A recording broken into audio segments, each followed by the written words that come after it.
Okay, so after watching the video that I recorded last night, I was taking lots of notes and the theme came up, obviously, to be boundaries.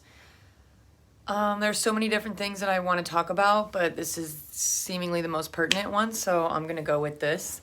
And actually, for my group exchange, I had created a boundaries presentation. It was my longest one. It's like 18 slides, I think. And it took me like 3 weeks to get it done, but I'm most proud of it. And so I went through that and I started making a list of what's important to really kind of take out of that and what to know. And so I'm going to talk in this video about how to establish boundaries, how to set and maintain them, and kind of what to expect when we do that. Because, like I said before, if setting boundaries was easy, everybody would be doing it. And there would be a lot of healthy relationships. There would be a lot of peaceful coexistence. And I think we can all agree that that ain't the case today. People don't seem to understand where their problems begin and other people's, where they begin and end and where other people's begin and end. Feelings are just taken from other energy sources, other people. We feel out of control of our emotions and the rules that govern our life, essentially because we probably haven't taken the time to establish those rules and to really consider the importance of those rules. It's the same way for children. Children thrive with structure. They thrive with routine. And think about a child that doesn't have a routine or rules. How chaotic is that child going to be?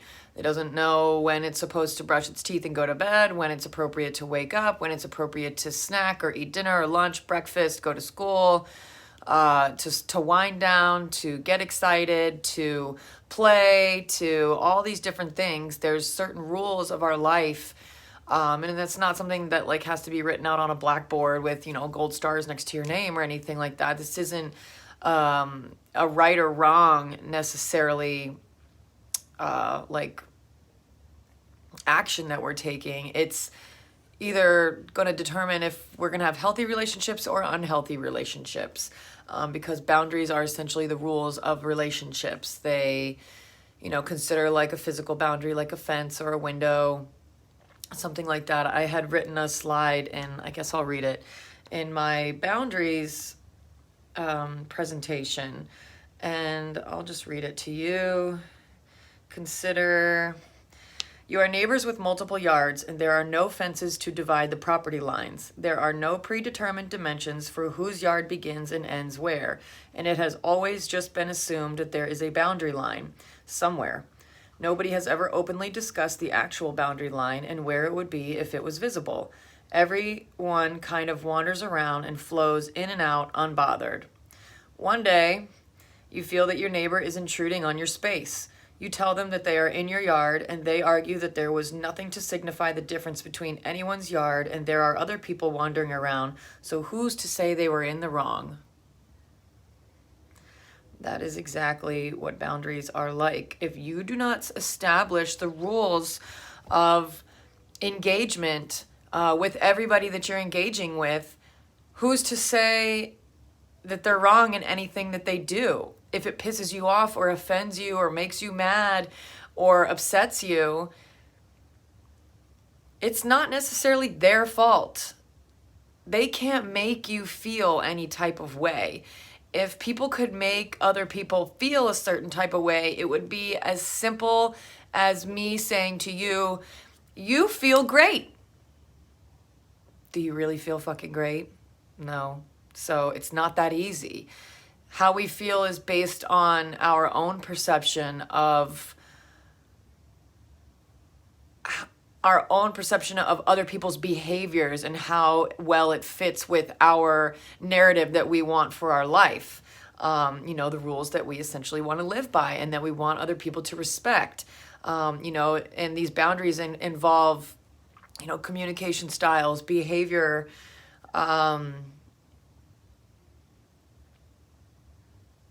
just like things that you would and would not say to other people, how you will and will not behave around these people, things you will and will not tolerate in a relationship.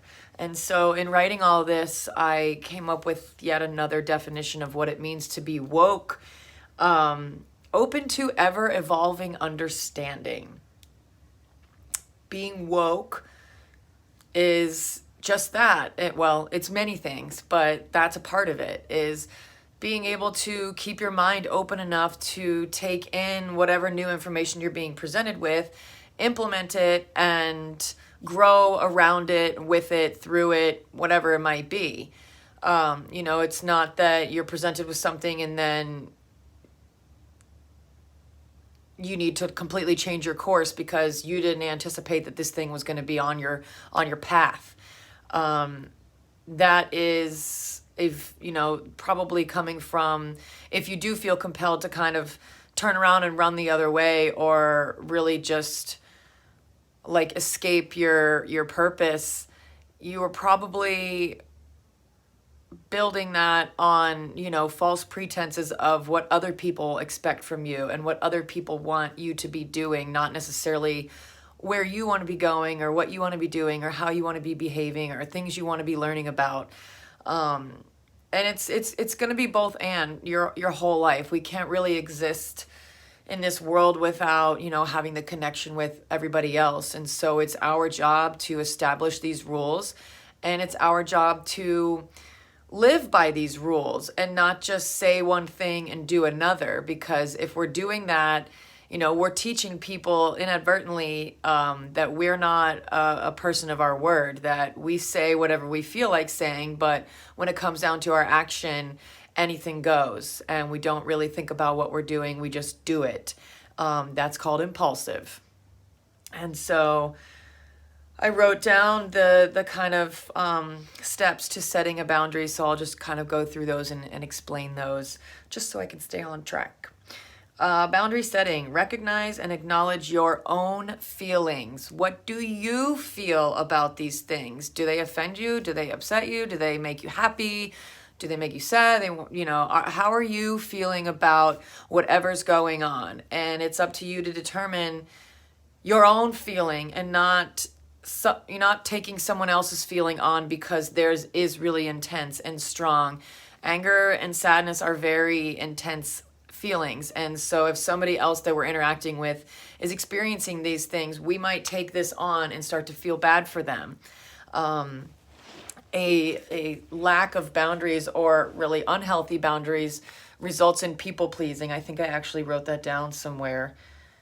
I'll get there, but it is. People pleasing is a symptom of unhealthy boundaries.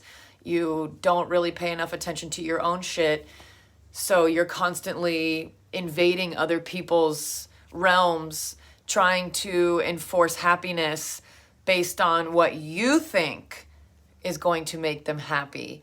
And it's not necessarily always true and correct. And when we do this, we get burnt out because we tend to give ourselves away.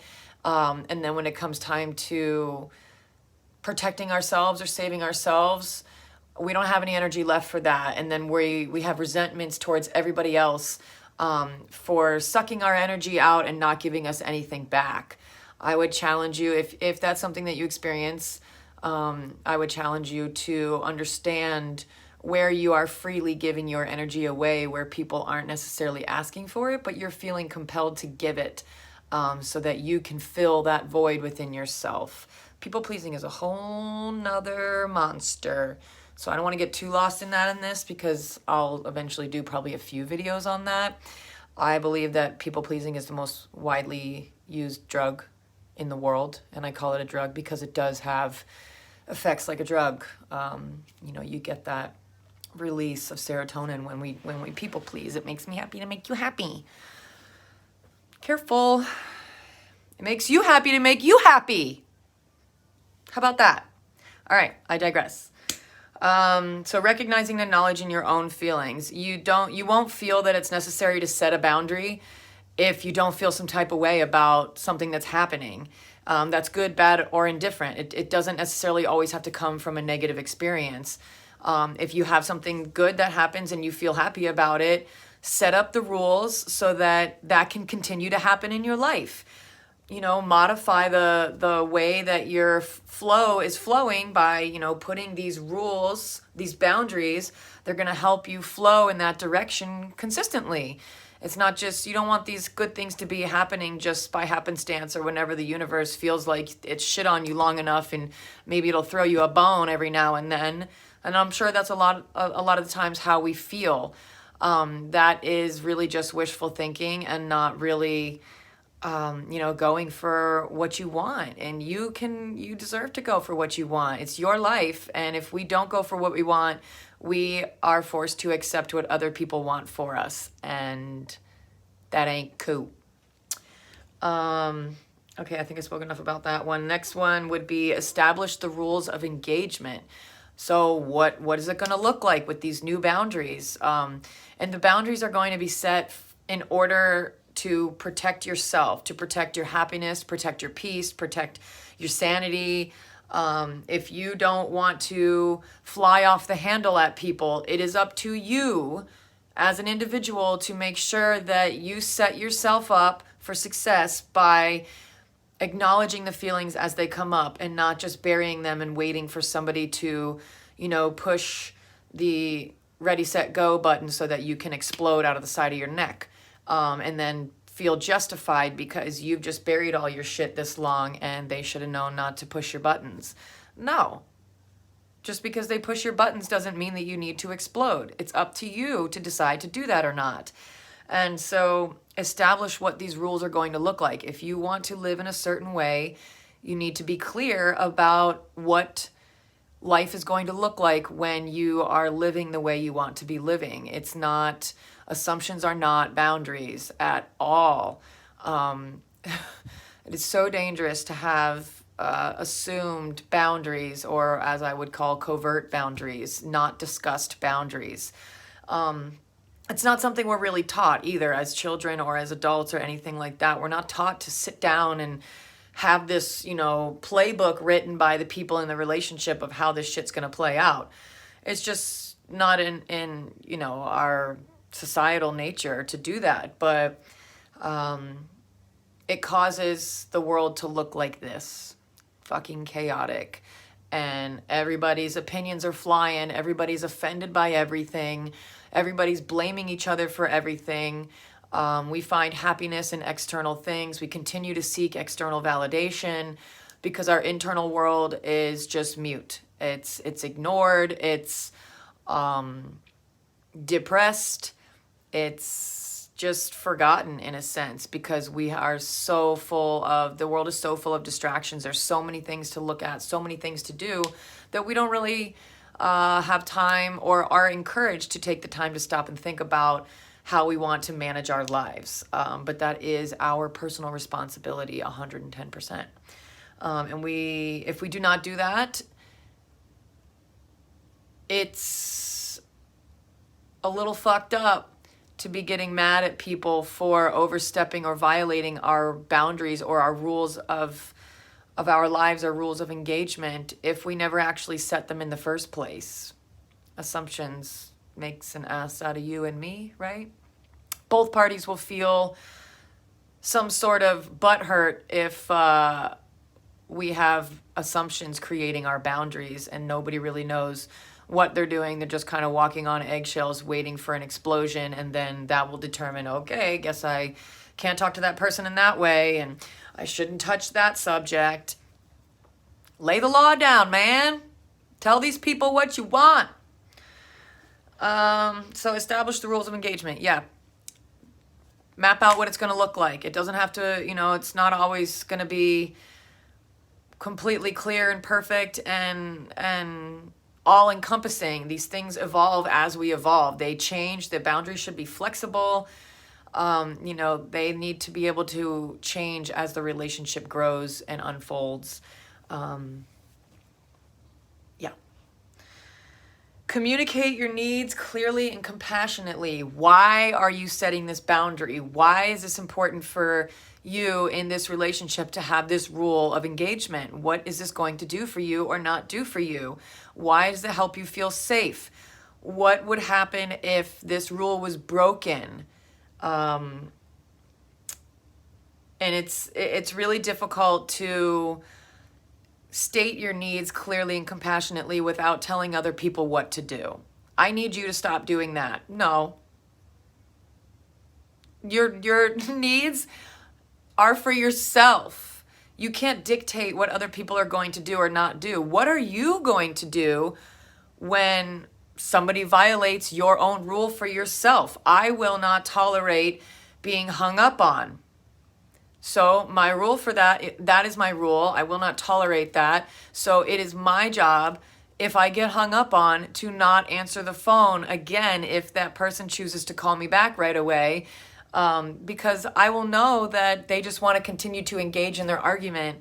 And I was ready to engage in that by remaining on the phone and sitting through the uncomfortability. But if you want to run, it's my rule that you can't come back. Now, that's not what everybody needs to do, but that's for me personally. I think hanging up on someone is extremely disrespectful. Same thing as slamming a door in somebody's face. Extremely disrespectful. That's my perspective. Think about your own rules that you want for your life that will help you feel as though these people that are engaging in relationships with you are treating you with respect and are able to understand and respect your role and your understanding of life, that you can be able to think differently than they do, but it doesn't mean that either one of you is right or wrong, or that either one of you needs to step off of your pedestal of thought for a little bit. It just simply means that the dance needs to be a little bit different with this person than it does with somebody else who might align with more of your values. The boundaries of your relationship should be different across the board. So this is why it is wise to keep a smaller circle of friends, these people that have very large groups of friends, or acquaintances, whatever you want to call them, these people that travel in mass groups and have tons and tons and tons of friends. That's a lot of fucking boundaries to be responsible for. Though, if you're going to have different rules for every relationship, you've got to be responsible for managing and maintaining those rules and, providing consequences if the rules should be violated or broken. And if you've got, 50 people in your circle, that's a lot of fucking work. You're not going to have any energy left for yourself at the end of the day. So keep your circles small. Keep your, we don't need a ton of friends to feel loved and supported. Some very good quality relationships will do just that for you, because it will involve you engaging with these people in a compassionate way, in an expressive way, in a vulnerable way, where you're asking for their feedback and you're giving your feedback, and you guys are both doing this dance of how can we match each other so that we can flow together, as opposed to just constantly colliding like this, or battling, or trying to knock each other off, having the last word, throwing jabs, name calling. All of that shit is a battle of the boundaries. I like that. Next one, 4, model how you would like to be treated. You are the image of what you want out of your life. So if you behave in a way that shows people, that you're driven, that you are consistent because you do what you say you're going to do, you're motivated because you don't wait for other people to get you up and tell you what to do, you're self-motivated, you have a knack for learning, so maybe you show that by constantly educating yourself on many different things. You care about your health, and so maybe you show that by healthy eating or exercising, and making sure that you're consistent with that, because you know that that's a priority in your life, and if you wait for somebody else to do it or tell you to do it, it doesn't feel as good. And then we have this rebellious nature in the back of our head, well, fuck her, blah, blah, blah. Do it yourself. Make a decision for yourself and do it. This is what's going to teach people how to treat us. We are modeling how we want to be treated by how we are treating ourselves and how we're living our own life. Don't set yourself up for failure by over-promising and under-delivering. You will show people that you're an inconsistent person, that you're dramatic, and you say things out of emotion and you make decisions from emotion, that's a dangerous place to make a decision from. Sometimes we need to, because sometimes we need that emotion to propel us or to fuel us enough to make a difficult decision, sure. But be mindful about what state of mind you're in when you're making these decisions. Think about when you're all excited and you're out with your friends or something and you guys are having a great time and everybody's like, yeah, let's do this tomorrow, or let's go to brunch on Sunday. Y'all know that shit ain't happening. If everybody's talking about this, you know, after a few glasses of champagne or wine or maybe not even anything, you're just like on the hype of the energy of the, you know, experience that you're having, and you start to make these, yeah, let's totally hang out. Let's totally do this. Let's do this. Let's go here. Let's go there. Let's go do, you know, blah, blah, blah. And then, you know, you kind of know that it's probably not going to happen. And then as the week goes by or as this date gets closer, you're kind of like, shit, let me like search my Rolodex of excuses so that I can, you know, feel good getting out of this, or feel good just saying, oh, it didn't work out, you know, so-and-so shit their pants, so can't come. Don't fucking set yourself up for that. You're going to show people that you're not a person of your word. So just avoid making decisions from an emotional standpoint. Wait till you're calm and clear and out of that situation before you try to establish the boundary. Because then if you do also, you know, I'm never talking to you again. Really? Fucking really? That's not logical either. That if you know that, if you've said that, you know, I'm thinking of Taylor Swift's song right now, Never Getting Back Together. Like, if you're one of those people that have had, and we all have, I can't say one of those people, you know, we've all experienced this where we make a decision out of it from an emotional standpoint and it's not logical. It's not something that we can really maintain. And that's really just self-sabotage. I think I wrote that down. Make sure they are reasonable and realistic. Don't be dramatic or overpromise and underdeliver. Underdeliver. Yeah. That's self-sabotage right there. If we are allowing ourselves, because we aren't respecting our own boundary to make logical and safe, well thought out, intentional decisions for ourselves, and we allow ourselves to just explode and make a decision, which is essentially set a boundary, I'm never talking to you again, or don't ever call me, or we're fucking done. You just set yourself up, kiddo. All right. Yeah, so model how you would like to be treated. Be the example that you want to set. If you are living your life in a way, it's going to show people that that's how they're also supposed to treat you and, you know, engage with you. But if you're just all over the place, willy-nilly, erratic, making emotional decisions, you know, jumping from one friend to another, if you're one of those people that, you know, recycles through people a lot, you're probably making a lot of emotional decisions, and it's embarrassing to go, you know, to come back from that. We feel shameful, so we just jump to a new friend that doesn't really know us from Adam, and we have an opportunity to establish a new relationship with them, and somehow it ends up looking the same and ending the same because we haven't changed our rules of engagement.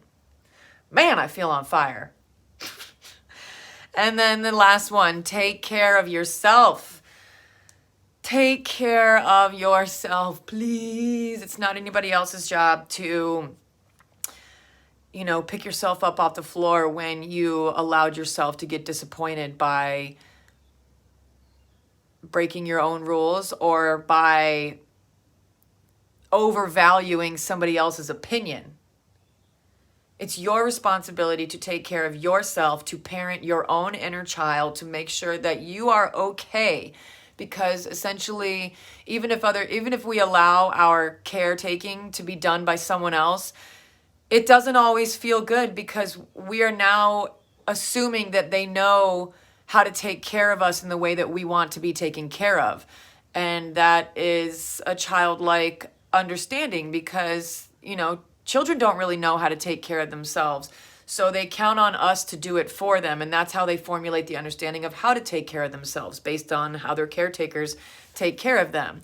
And so if, as an adult, if we continue to allow these people in these relationships with us, and I'm talking friends, family, personal, whatever it might be, bosses, all this stuff, other coworkers, if we allow them to caretake for us because we're refusing to put our mental health, our overall health, a priority in our own lives, we risk feeling unfulfilled and feeling resentful and feeling misunderstood,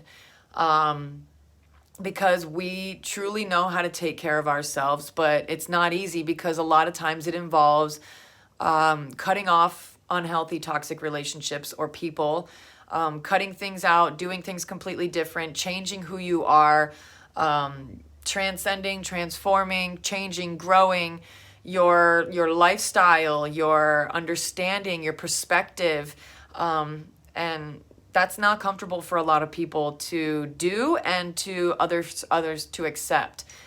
So just kind of take in mind, take note of that when you set a boundary, you're going to have a lot of self-care because the backlash is going to be pretty severe. People don't really like when you set boundaries with them, which is why a lot of people don't do it. Think about a kid. When you set a rule for a child, right? No longer allowed to do this. What do? They probably most of the time throw a fit right away, scream, cry, throw a temper tantrum, run out of the room, slam the doors, throw themselves on the floor, bang their head against the wall or the floor. I've seen kids do that. Just crying incessantly. That's essentially what it looks like with adult relationships too, but we have a more sophisticated way to communicate these feelings that we feel when somebody sets a boundary with us. And that looks, when I say sophisticated, I don't mean proper. I mean just there's words for it. So we start to use defense mechanisms to try to push you away from the rule that you just set, because if you set this rule, that means that I cannot behave with you in the same way any longer. And if you change, then I have to change. And damn it, I don't want to change because there's nothing wrong with me. Okay. All right, so take care of yourself. That is a big, big thing, man. Big thing. It's mental health is not easy. Boundaries are not easy. Self-care is not that easy at first, but it is once you start to do it, because once you do it, you become healthier and happier overall, inside and out, and people see that. And, the people that are taking care of themselves will gravitate towards you, and you will eventually find yourself in a new group or an expanded group of friends or people or relationships that are getting a little bit healthier in a sense. People that are having different kinds of conversations, things that you've never talked about before that were just never really considered needed to be said. These kind of people will be having these conversations with you because that's what they're doing with themselves to make sure that they're keeping up with themselves. Okay, what else? I'm going to read my little notes that I wrote. It's not the same across all relationships. I already said that. It's easier and more manageable if you keep a smaller group. Allow for personal responsibility, what we think, feel, and do. That's what boundaries essentially allow. If you set boundaries, they allow you to take personal responsibility for your actions, for what you say, for what you do, how you feel, so that you know who you are and who other people are. You know where you begin and end. You know what your fence parameters are. You know what yard is yours and what yard is theirs. A symptom of unhealthy boundaries is codependency. If you got some of that going on, and we all do kind of one way or another, I would say, it's not always the same level of codependency. And we don't always have to be codependent on people. A lot of people are codependent on drugs and alcohol or food. And so a symptom of unhealthy boundaries is codependency. We are allowing these external things to bring us happiness because the way that we're living our life isn't bringing us the happiness that we hoped, and we don't know what the fuck to do about it. Pay attention to yourself. Healthy boundaries increase self-esteem, and without them, we are dictated by the opinions, choices, and demands of others. Healthy boundaries increase self-esteem. Hell yeah, they do. They build your confidence. They allow you to pat your own self on the back for making sure that you stick to your own rules, that you follow your rules. Essentially, this, mental list of rules that you have for yourself, when you follow them, you can put your own mental gold star next to that and give yourself a pat on the back and support yourself for support yourself for supporting yourself, if that makes sense. Like being happy that you were able to manage the chaos in a way that you were able to learn something from it, grow through it, and actually go through it without running from it. I like this video. It's 30 minutes, but I got a lot to say. Almost done. Make sure they are reasonable and realistic. Yep, don't be dramatic or overpromise or underdeliver. I did touch on that point already, but it is very important. Do not put these unrealistic boundaries that you know you're not going to be able to follow. And a lot of times these unrealistic boundaries or rules are set from an emotional standpoint. Again, when we are in a heightened or lowered sense of feeling, we dictate, well, I'm going to do this so that, and it's usually like a polar opposite. I'm never going to talk to you again, or, whatever. Don't be unrealistic with it. They say that never say never, and this is the kind of idea. Like, don't set yourself up for self-sabotage and for shame by setting a rule that you're not going to follow. You're just not, and it's okay. Just decide that I'm not going to have this conversation while we're in this mood. We're saving this for later. That's a good boundary, a healthy boundary. It's not that you never have to have the conversation or that you have to have it right now or it's never going to happen. It's that you want to make sure you're in a level-headed, viewpoint or perspective so that you can make sure that you're making logical and reasonable demands of the relationship. Assumptions are not valid boundaries. I did talk about that, and it's important to say it again. Assumptions are not valid boundaries. They are not. If you don't talk about it, it's not there. So if you feel offended or violated by something that happened, establish the boundary then and take personal responsibility for not having it established already and running off of assumptions. Look, I understand I never said that you couldn't say that to me or that I wasn't going to tolerate that, but I don't like the way this feels for me right now, so this is what we're going to do moving forward. And then you talk about it with the other person. You set your own rule of engagement and you make sure that you follow it. And there has to be a consequence if they break it or violate it. And that doesn't always have to be in the form of you disciplining someone. A lot of that time, that comes from the form of you walking the fuck away. If they're going to continue to violate your boundary or disrespect you in a way that you just stated that you're not going to allow to happen, it is your responsibility to do something about it. And you can't do anything to change the way they're talking to you or how they're behaving, but you can change the fact if you're staying in that situation or not. The next point, understand when to walk away. Yes, sometimes if you've already tried to set the boundary 1,000 times and you've had these roundabout conversations, but maybe you haven't actually set the boundary, set it. If they still want to disrespect it and split hairs with it because who the fuck are you, Miss Self-Righteous, setting boundaries in your life? You never used to do this. Well, guess what? Ever evolving. This is what happens when you change and you grow. Shit changes. So understand when it is appropriate to walk away, because if you continue to try to battle against something or someone that is just not respecting your rule of safety or for protection for yourself, you just got to get the fuck out of there. And there's nothing wrong with that. But don't also use that as a weapon. It's not, it's not there to hurt the other person. You're not doing that to hurt the other person. You're doing it to protect yourself from, if one of your rules is to not lose your shit on someone and you're about to, you need to get the fuck out. You need to walk away, because you don't want to break your own rule by allowing them to continue to peck at your boundary. Get out of there and you can come back. You can let them know, look, I can't do this right now. We can have this decision. We can have this discussion in another time, but right now this isn't working for me and we're never going to get anywhere.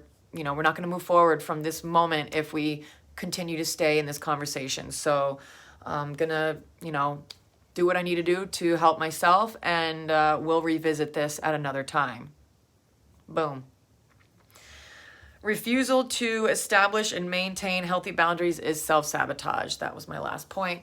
I think I already did kind of talk about that. But yeah, if you refuse to set the rules of your life up for the way that you would like to govern yourself, and the things that you would like to see or not see, tolerate or not tolerate, feel or not feel in your life, you are self-sabotaging, because you are now leaving it in the hands of everybody else around you and everything else, which are things that we do not have control over.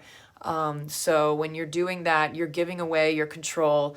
You're telling yourself you're powerless, and you are reinforcing that belief by taking on other people's opinions and feelings as your own. Man, this is a good one. Quickly, I want to go through one of my slides that I created for my boundary presentation. Kind of just goes over like what healthy and unhealthy boundaries look like. So quickly, healthy boundaries would involve feeling like your own person, feeling responsible for your own happiness, balancing between the time you spend with yourself and others. Other relationships can exist outside of the one with your significant other. Your perception focuses on the best qualities of people. These are healthy boundaries. Open, honest, and assertive communication across all relationships. Commitment to your word. Respecting the differences of others, even if you don't agree. That's huge. Understanding where you begin and where you end, and understanding that other people can have their own views and you don't need to match on every level in order to have a successful relationship or be happy. Accepting changes in relationships, asking honestly for what you want, stop assuming, or making people guess what you want. No, I'm fine. And they're supposed to guess what you're mad about. Knock it off. And accepting endings, being okay when it's the end. It's all good things come to an end. So just being okay with that. And so what it looks like to have unhealthy boundaries, feeling incomplete without someone or something else in your life, relying on someone or something else for your happiness, external validation, too much or too little togetherness with others. If you're kind of those people that you get a best friend and you're like, we're best friends and we're in love. Chill out. Create a boundary. Inability to maintain healthy friendships. If, like I said, if you're recycling through people constantly, just switching up your group of friends, or you have 500 friends because none of them are close enough. You don't keep anybody close enough. You keep everybody at a distance so that you can just kind of flit around. And when this group isn't working for you, you just go over to this group and everybody has a different story of you. Chill out. Set some boundaries. Unhealthy boundaries focuses on the worst qualities of people and situations. Using game playing, unwillingness to listen, or manipulation to get what you want. Grow a sack and ask for what you want. I'm not even going to speak to that. Jealousy, relationship addiction, or lack of commitment. That is symptoms of unhealthy boundaries. Not really sure where your feelings begin and end and where other people's begin and end. So it's all just an enmeshment of chaos. Finding fault in others for their own unique qualities. Not allowing people to be different than you because you don't understand how to engage with this person because they're not on your level. Grow up. Feeling unable to express what is wanted.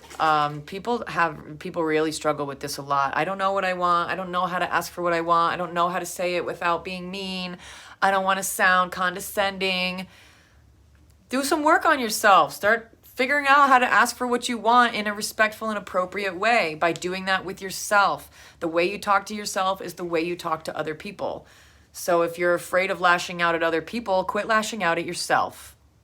Inside. Your inner child wants your help. Feeling out of control is a symptom of an unhealthy boundary because your happiness and your rules of life are governed by everybody else's opinions because you don't have any about your own.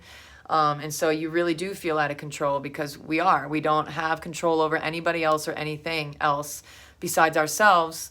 And so we will feel out of control as a whole because nothing will be going our way and everything that we touch, kind of explodes or just whatever that might look like for you. And unable to let go. I think that's pretty self-explanatory. When we have unhealthy boundaries, we cannot let go because we cannot accept our role or personal responsibility in the relationship that maybe made it, that brought it to this ending. And so we constantly are scrambling to find reasons as to why this is happening, and we can't let go of it yet because haven't quite figured it out yet. We'll let it go, and maybe you'll realize that you could have done something different to have that relationship flow in a different direction. And if it's said and done, take note of it, change it, move on, and establish these boundaries in a new relationship. Don't just go at another relationship in the same way, hoping that it turns out different. We call that insanity. Okay, I spoke for 40 minutes about this. Oh, also, I'm going to try to stop putting a timer on my videos. They are what they are. I have a lot to say, and yeah, thanks for listening. This was fun. Look how much I sweat. Oh my